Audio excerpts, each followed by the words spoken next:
ఇక చూడు, అదే కంపునూరు అవే గబ్బు మాటలు. సీఎం అయినా బజారు భాష పోవడం లేదు.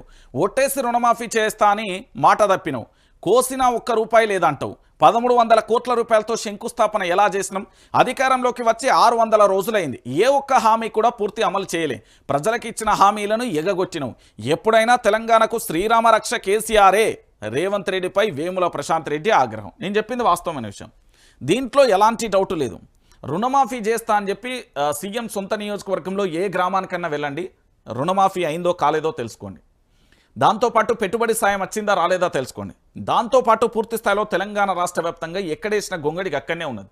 కల్వకుంట్ల చంద్రశేఖరరావు గారి ప్రభుత్వంలో కనీసం సంక్షేమ పథకాలన్నా సకాలంలో వచ్చేటి, కానీ ఇప్పటి ప్రభుత్వంలో ఏడేసిన గొంగడికి అక్కడే అయిపోయింది. ముఖ్యమంత్రి హోదాలో ఉండి మాజీ ముఖ్యమంత్రి, అసలు కేసీఆర్ అనే వ్యక్తి లేకపోతే ఇలా తెలంగాణ రాష్ట్ర ముఖ్యమంత్రి యనుమల రేవంత్ రెడ్డి ఎవరు? First question. అసలు కాంగ్రెస్ పార్టీ ఎక్కడిది? లిటరలీ మనం మాట్లాడదలుచుకుంటే ఇవన్నీ వాస్తవాలు. ఇంకా మనం చర్చించదలుచుకుంటే ఆయన పెట్టిన భిక్ష వల్లనే ఈరోజు కాంగ్రెస్ పార్టీ అధికారంలోకి వచ్చిందనుకోవచ్చు.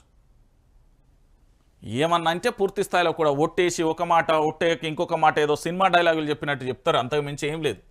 నేను చెప్తున్నా కదా, ఏం జరగదు వీళ్ళ వల్ల. రైట్, ఇక చంద్రబాబును ఎదిరించే అంత దమ్ము సత్తా లేదు. కేబినెట్లో బనకచెర్లపై ఎందుకు చర్చించలే? దీనిపై సుప్రీంకోర్టుకు ఎందుకు వెళ్ళడం లేదు? ప్రధానిని ప్రశ్నించాలంటే ఎందుకు జంకుతున్నారు? రేవంత్ రెడ్డి ఉత్తమ్ సమాధానం చెప్పాలి. ఆంధ్రాకు కాంగ్రెస్ ప్రభుత్వం లొంగిపోయింది. కృష్ణా జిల్లాలకు 65 టీఎంసీలు తక్కువ వాడింది. పంటలు ఎండబెట్టిన దద్దమ్మ ప్రభుత్వం.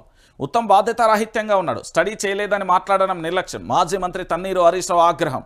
ఇక నేడు కాళేశ్వరంపై పవర్ పాయింట్ ప్రజెంటేషన్ అంటూ కూడా తెలంగాణ భవన్లో 11 గంటలకు హరీష్ రావు చెప్పబోతున్నాను. నేను చెప్తున్నా కదా, నీళ్ల విషయంలో ఈ తెలంగాణలో కేసీఆర్, హరీష్ రావు, కొంతమంది నాకు తెలిసి వి ప్రకాష్, శ్రీధర్ అన్న, ఇంకా పోతే ఒక 20-30 మందికి మాత్రమే ఈ తెలంగాణ నీటిపారుదల వ్యవస్థ మీద గ్రిప్ ఉంది. ఇక మిగతా వాళ్ళకి ఎవరికి లేదని.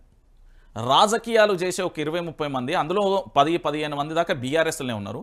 మిగతా వాళ్ళు సోషల్ యాక్టివిటీస్ లేకపోతే ఇతరత్ర అనుకుందాం, వాళ్ళకు మాత్రమే తెలుసు తప్ప ఈ కాంగ్రెస్ పార్టీకి తెలుసు అనే విషయం అయితే శుద్ధండగా. నేను చెప్తున్నా కదా, వీళ్ళు పూర్తి స్థాయిలో ఇన్ని మాటలు మాట్లాడతారు కదా. ఆంధ్రాకు సంబంధించి పూర్తి స్థాయిలో నీళ్ళను దొంగలించుకోబోయి దొంగ లెక్క పట్టకపోతా అంటే మాట్లాడరు. ఇప్పటి వరకు స్టిల్ రైట్ నౌ ఈ తెలంగాణలో ఇప్పటికీ కూడా ఆంధ్ర పెట్టుబడిదారి వ్యవస్థకు సంబంధించిన కాంట్రాక్టర్లే పనిచేస్తారు, తెలంగాణ వాళ్ళు కాదు. ఆఖరికి ఇంధనాయిల్ ఫ్యాక్టరీ కూడా ఆంధ్రాకు సంబంధించిన పంచాయతీ అది ఇప్పటికీ కూడా. ఇవాళ హరీష్ రావు తాడో పేడో చెప్తారు, ఇక హరీష్ రావుకు సమాధానం చెప్పడానికి రెడీగా ఉండరు మీరు. ఇగో వీళ్ళు